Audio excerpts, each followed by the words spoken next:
pode comemorar. Vasco da Gama fecha com o lateral direito, português, e prepara mais 3 anúncios.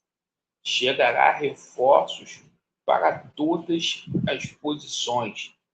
E a gente vai falar sobre o nome desses reforços deste vídeo. Bom, também vamos falar aí sobre o jogo entre Vasco da Gama e a equipe do Botafogo, jogo que serve aí para cumprir tabela. O Vasco da Gama já classificado. A gente vai passar a escalação aí para vocês, esse jogão de bola de logo mais no estádio de São Januário. Perfeito? Então coloquem muita atenção aí no nosso vídeo, que é um vídeo esclarecedor para você, torcedor dos Maltinos.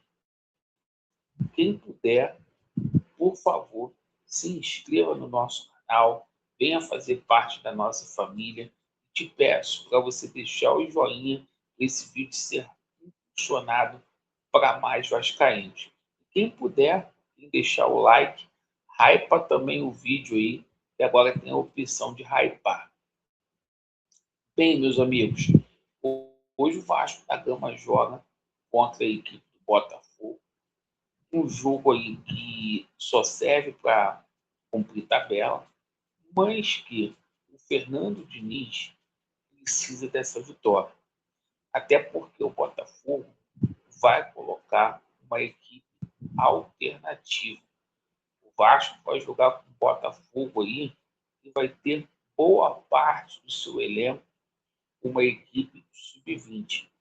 O Botafogo só relacionou 7 jogadores titulares para esta partida. O Vasco, por sua vez, vai completinho para esse jogo. O Vasco vai completinho. Então, a situação é a seguinte: há a obrigação inteira toda do Vasco de ganhar.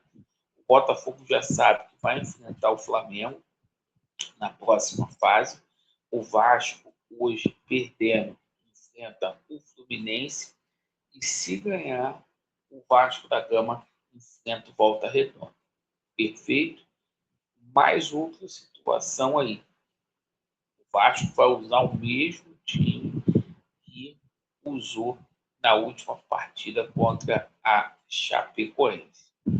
Vamos falar aqui sobre a questão envolvendo reforços. Ontem, o nosso Spinelli, ele conheceu as instalações do CT Moacir Barbosa, os funcionários, fez aquele batismo, né, lá no CT Moacir Barbosa, né? E o seguinte, agora é o Vasco da Gama registrá-lo.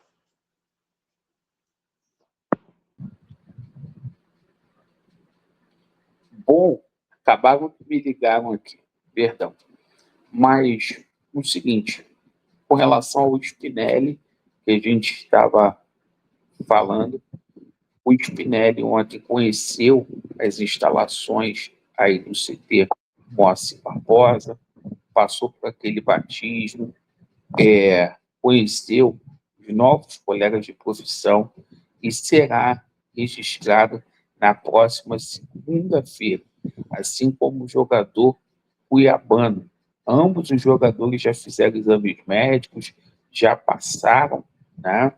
E a tendência é que esses jogadores já estejam à disposição para o jogo aí contra a equipe do Bahia, perfeito? Que já estejam à disposição para o jogo contra a equipe do Bahia. Ontem o Vasco da Gama fechou a contratação do lateral direito, isso mesmo, Diniz Pinto. E foi difícil o Vasco fechar essa contratação aí do Diniz Pinto. Por quê? O Vasco teve que mandar 2 propostas para o Moreirense.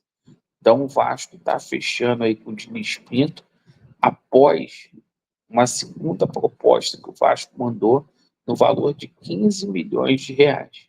Perfeito? Esse jogador vai desembarcar no Rio de Janeiro nos próximos dias, tá? E chega possivelmente para substituir o jogador PH.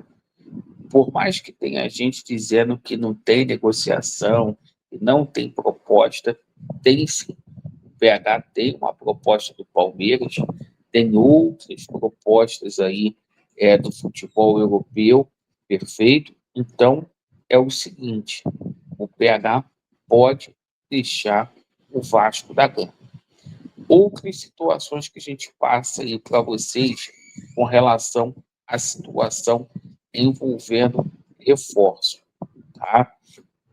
Falamos aqui do lateral direito, agora a gente fala do zagueiro, Santiago Souza, tá? O Vasco da Gama parece que chegou a um denominador comum com relação à situação de valores estipulados lá pelo Santiago Souza.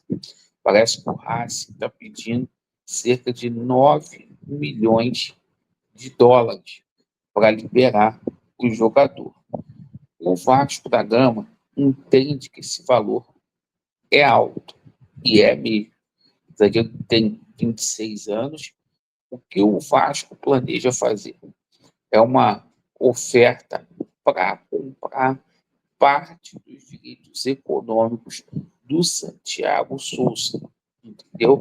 O Vasco, ao invés de fazer a compra integralmente, o Vasco faria essa compra ali apenas de um percentual para o jogador, quando for vendido lá na frente, ainda ter uma porcentagem lá no Racing, certo? Deixaria a negociação mais barata.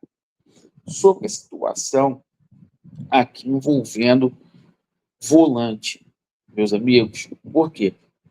Informação vinda lá da Inglaterra.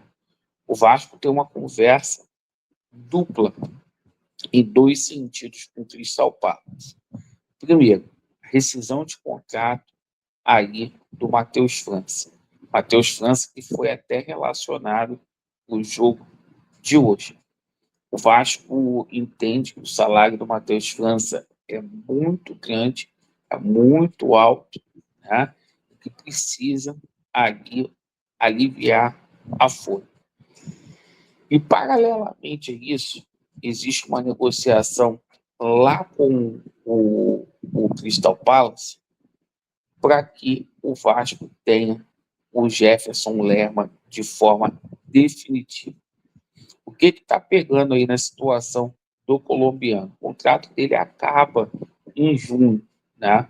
O campeonato, a Premier League, vai terminar em maio, e termina a Premier League.